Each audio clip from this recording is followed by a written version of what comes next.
Today's video is an interview with Craig Thompson, CEO of Rockside Ranch. If you know a young man who's in trouble or you have a son who's struggling with life, this video is for you. Hi, I'm J. Rosemarie.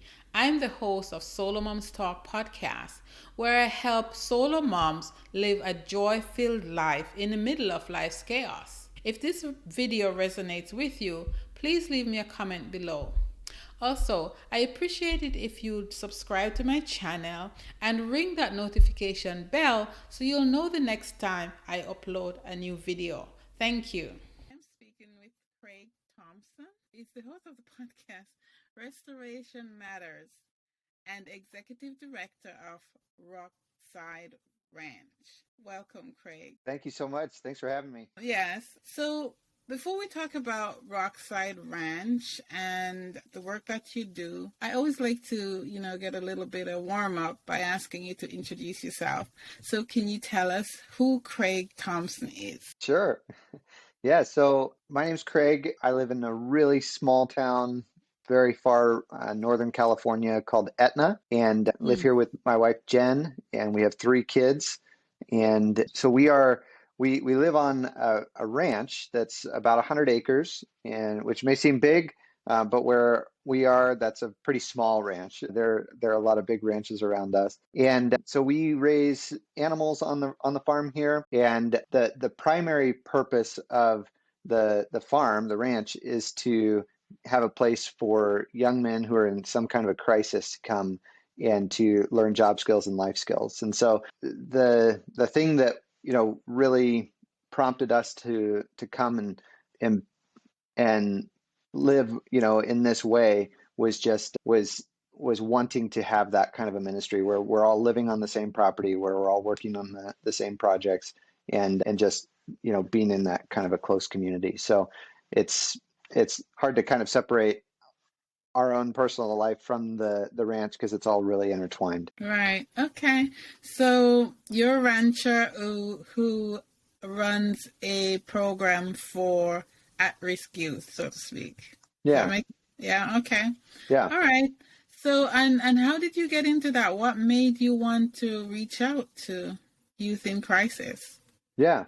Well, there's a lot of particularly young men, 18 to 24, 25, somewhere in their mid-20s, who are really living in crisis. And I spent the first few years after college working in camp ministry, and so was working for summer camps. And you would serve these kids during a week of summer camp, and then they would go and graduate from high school, and you'd sometimes stay in contact, sometimes wouldn't. But there was just a need for that next phase. What happens when things go wrong in the next phase of life after high school, before there's been some really, really life-altering decisions that have been made, But say a guy is struggling with some kind of an addiction or some kind of a lifestyle habit, like, even just playing too many video games and not having a really strong social network or friend network that they are relying on. We're trying to find a way to serve that population, that group of guys, because there's just a lot of guys who really struggle in that time of their life. Okay. Yeah, I imagine that you're not quite an adult, but you're a man, and you may not have the support you need, or you've lost the support you had. Yeah. So I can see that can leave a young man like flailing in the wind, and they could turn to stuff that they wouldn't normally do if they had the support. So I think the program sounds very good. It sounds like it could be life altering for them. Yeah. Oh, all right. And how do you help these young men? Like, what do you do for them? Yeah. Well, so the guys come to the ranch from all different kinds of backgrounds and all different reasons or motivations for coming to the ranch. And so the biggest thing that almost all the students who are here will point to is the community here. So it's just the relationships with the staff and with the students. That is one of the biggest things that we find, adds value to the students' experience while they're here. That's not only just the ranch staff, but also the broader community of Scott Valley where we live. And so I think connection with other people is just huge. Healthy relationships, healthy connection. In addition to that, though, from day one, the guys jump into a really structured environment. So the structure of their overall day is that they get up sometime in the 6 o'clock hour. We do a short devotion, go out to feed animals and do chores, come back in for breakfast. Then we do a Bible study. After Bible study, we go out for farm project where they're, again, just outside working with their hands, doing something meaningful and productive. They come back in for lunch. We do a 2-hour class in the afternoon, and then they go back out for chores. And then we have dinner and evening activity that's usually a little bit more social and community based. So it's a really structured program, and their days, Monday through Friday, follow that schedule. Saturdays are weekend recreation opportunities that we go and we'll do, a hike or go fishing or backpacking or sledding, depending on the time of year.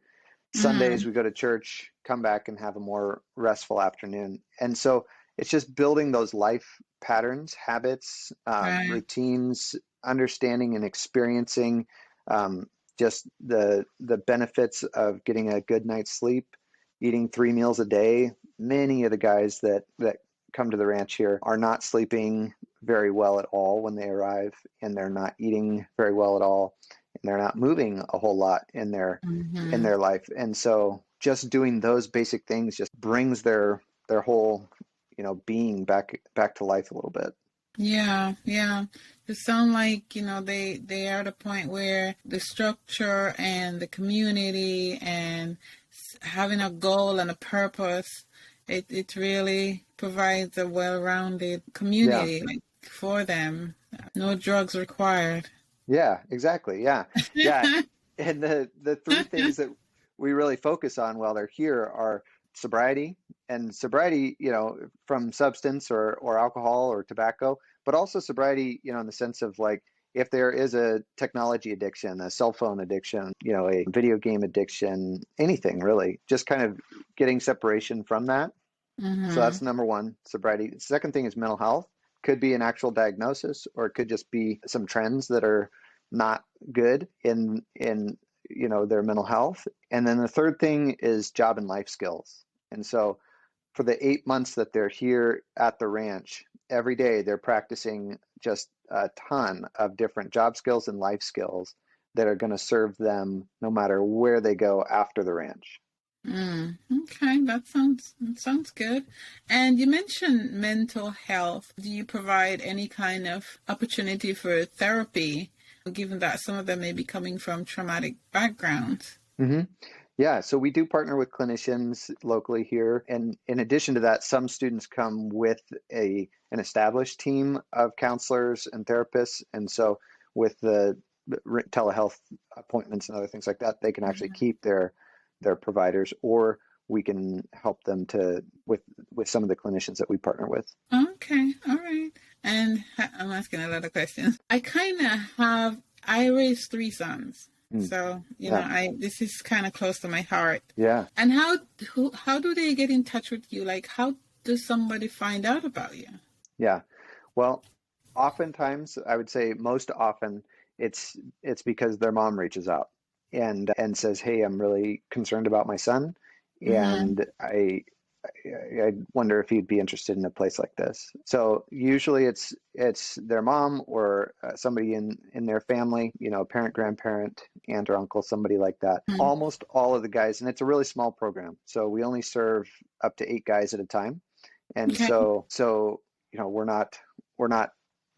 don't have 30, 40 guys here or anything, and so it's almost every single one of the guys came because somebody in their life who cared about them helped them take that step. Okay. All right. And what are the age range again? Like, it's at least 18, so we can't take minors. right. But we do serve guys who are up into their upper 20s. Okay. And we're actually opening up another site that would serve guys who are a bit older than that even. Oh, okay. All right. Sounds like Yeah, it sounds like a, very good program that, it's different from the norm, Yeah, but could be quite useful. yeah. And okay, so and I imagine there's a plethora of things that they're dealing with, Hmm. but do you find like there's any kind of trend, like Hmm. general consensus on what it is that's wrong with Yeah, them? yeah. A lot of times it is this question of purpose and meaning in their life.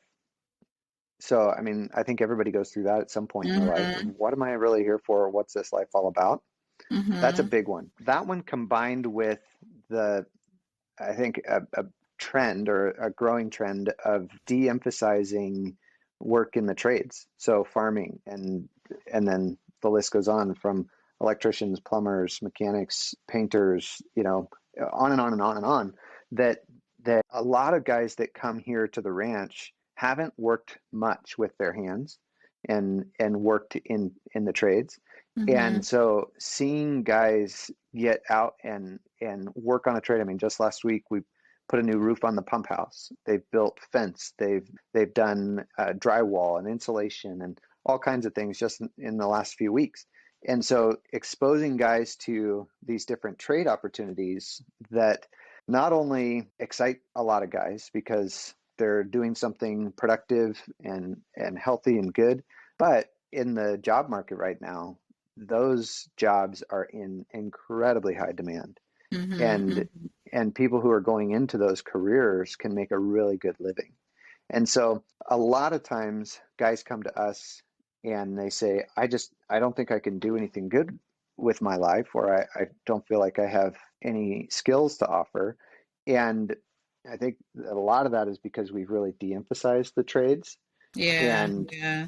and so if there's a young man who says, I don't either want to go to college or I tried college and it just wasn't a good fit for me, oftentimes they can start to think that they'll never have a good job. Mm. And so just reestablishing that purpose, that meaning, reestablishing that hope that yeah, you don't have to, sit in an office all day long. Mm-hmm. You can go and have a job that you really feel good about yourself at the end of the day. You've contributed to making somebody else's life a lot better, and you can make a really good living doing that and provide for a family at some point yourself. And all of that, I think, really just makes a big difference. Yeah, I imagine. And imagine learning trades kind of rework their expectation of what Yeah, work should be like, right? definitely. Yeah, okay, that's Yeah, good. Do you have any success stories you could share? sure. Yeah. So, of the guys who come to the ranch, and I always tell them this, I said, you guys are my heroes because they're willing to take a big, big step. That's just a huge challenge. I always tell the guys that this is the hardest thing that they'll ever do. And when they come to the ranch, they choose to be here. So nobody is forcing them to be there. This isn't a Right. lockdown facility, or anything that a guy is, trapped in. So every day that they're here is a day that they've chosen to invest in their future. Well, that's Mm-hmm. really encouraging. But they've Yeah. also given up things that normal, 18 to 25-year-old young men have access to, like their cell phone or their computer or a car. They give up those things for 8 months while they're here at the Mm-hmm. ranch. And they still have a phone that they can use to talk to family and friends and everything. It's not isolated by any means, but they don't have that personal device that's just ding, ding, ding all day long. Right. And so that really, I think all of those things combined, the fact that they have to give up a lot of stuff to come and the fact that they choose to come really contributes to a pretty high success rate. Mm-hmm. So the guys that come to the ranch, over 90% of them graduate. Okay. And out of that, we have over 80% of the graduates are employed or in school full time today, right now. Mm. And so within those, statistics are the real life stories of the guys. And so, for instance, We have guys who come to us who are wanting to really put a past of drug use or of probation or homelessness or just purposelessness behind them. Mm-hmm. And, we've seen in the last, even just in the last year, that graduates have gone on to go into farming. One graduate is working in furniture restoration. Another graduate's working in pest control. Mm. Another who he actually went through the fire academy, graduated from the fire academy, started as a firefighter, decided this is actually not really what I wanted to do, but because of all the training that he had done, he was able to get a job in security, and so Mm. he's now doing security. We have a graduate who's at Wheaton College, or I'm sorry, at Moody Bible Institute, and another graduate who's in culinary school. And these are just guys in the last year. Yeah. And so going back further than that, it's a lot of similar stories of just guys who, it's amazing how 8 months, which on the one hand seems like an eternity to the guys, Yeah. on the other hand, it seems like, man, that's hardly anything. But that 8 months of focused dedication just opens the doors wide to future opportunity. Yeah. Yeah. I can imagine. Now, you mentioned that you're only able to do eight students at a time. Yeah. Is that because of capacity, or is that because of funding, or both? Yeah, it's a little bit of both, but really, I would say the biggest reason is impact. So once we get over 8 guys, the dynamic really changes. With 8 guys, we are able to really have a strong relationship with each of the students, and Yeah. we're able to really get to know them well and be a very individualized program that serves each of the individual needs of the students. Right. If we were to go much beyond that, Mhm. we would be losing a lot of that impact. And so Rockside currently is just one location, but this year we're in the process of opening up 2 additional locations that would also each serve up to 8 students. And so that's really as we look to, the future, we're looking not at growing this site to serve more students, but just replicating on other farms and ranches to serve more students in that way. Hmm. Yeah, that makes sense. Absolute sense. Yeah. You're able to be more successful and impact more lives by niching down, as they would say. Yeah, yeah, definitely. Niching down numbers wise, at least. All right. So, and I love the idea of being on a ranch, because Yeah, most of your times outdoors, you get to associate with nature and a lot of yeah, animals, and I think that's like the ultimate mental health therapy. it is. It Yeah. is. You're exactly right. Yeah, that's amazing. Okay. That's great stuff. So, what is Craig grateful for today? I am, man, that's a great question. I think I am grateful for my family, and included in that, I would say the Rockside family, So yeah, I'm grateful for work that allows for really important relationships. And we're getting some, looking out the window here, we're getting some really beautiful January weather of like mid 50 degrees, and so we need the rain and the snow, but a little break from it is also really nice. So I'm thankful for Yeah. that. Yeah. Oh, yeah. That's a good thing. Yeah, Yeah, when you're in the cold climate, it's any little thing. it is. You're right. You're right. Yeah. So So okay. So I was thinking about the fact that you are ministering to boys, and I think when we talked before by email, you mentioned that, uh, and actually we talked on the phone. You mentioned that some of, or maybe all of these boys are come from the homes of single mothers, and whether or not that's so or not, what type? Because I raised 3 boys, So Yeah, I know yeah. as a solo mom. And so I wanted to know if you have one piece of advice for a solo mom who is raising boys. Hmm. So yeah.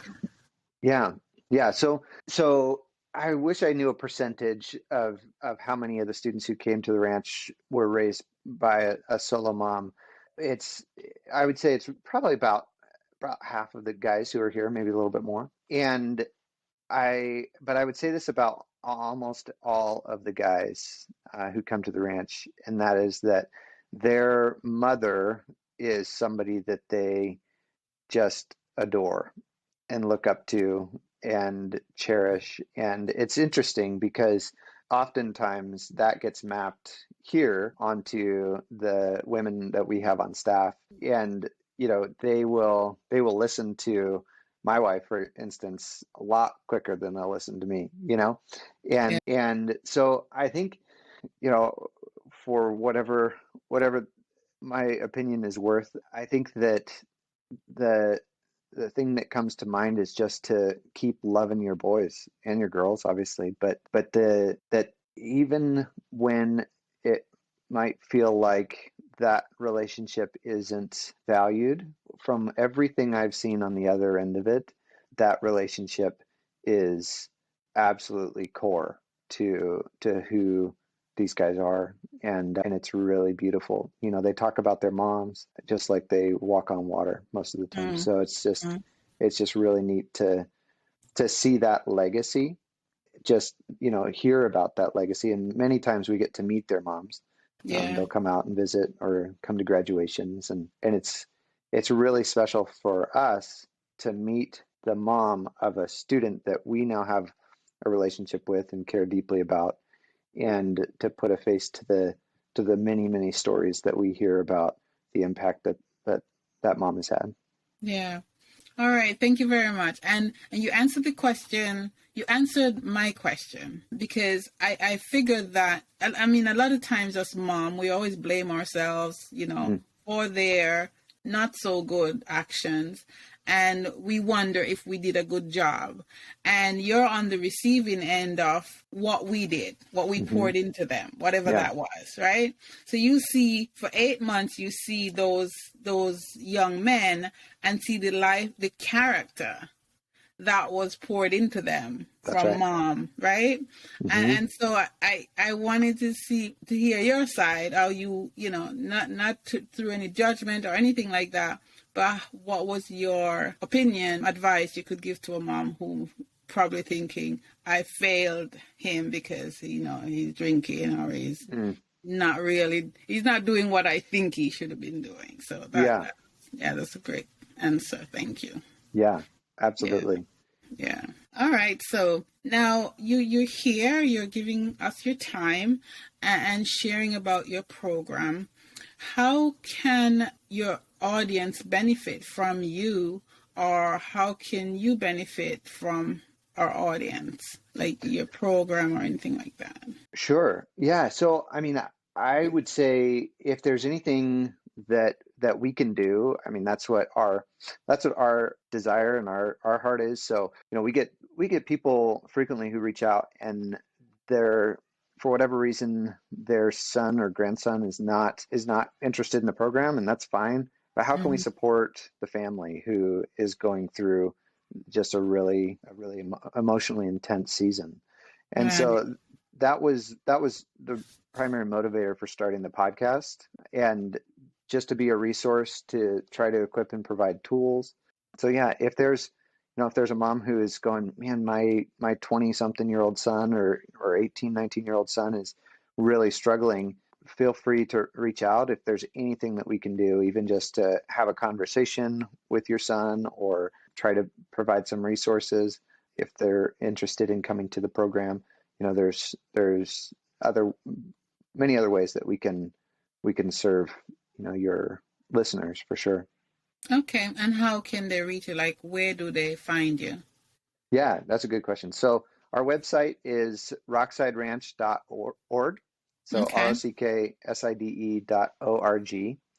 And we're on Instagram, Facebook at Rockside Ranch. And then And then the podcast is also a good place to start. We've got a couple episodes in there that are talking more specifically about the ranch, but most of the Okay. podcast episodes are really geared around tools for restoring relationships and Mm-hmm. tools for trying to get out of ruts that feel impossible to get out of. And so Yeah. the podcast, I think you mentioned it earlier, but the podcast is Restoration Matters, and we're on most of the podcast platforms, so that you should be able to find it. Okay, great. And I'll put the link in the show notes so people can get in touch with you quicker. Thanks, Jen. Okay. Yeah, sure. Craig, thank you very much for coming and talking to us today. Anything else? Absolutely. No, thank you for having me and for your time, and I just really appreciate what you're doing and the way that you're serving solo moms out there. Yes, thanks, Craig. All right.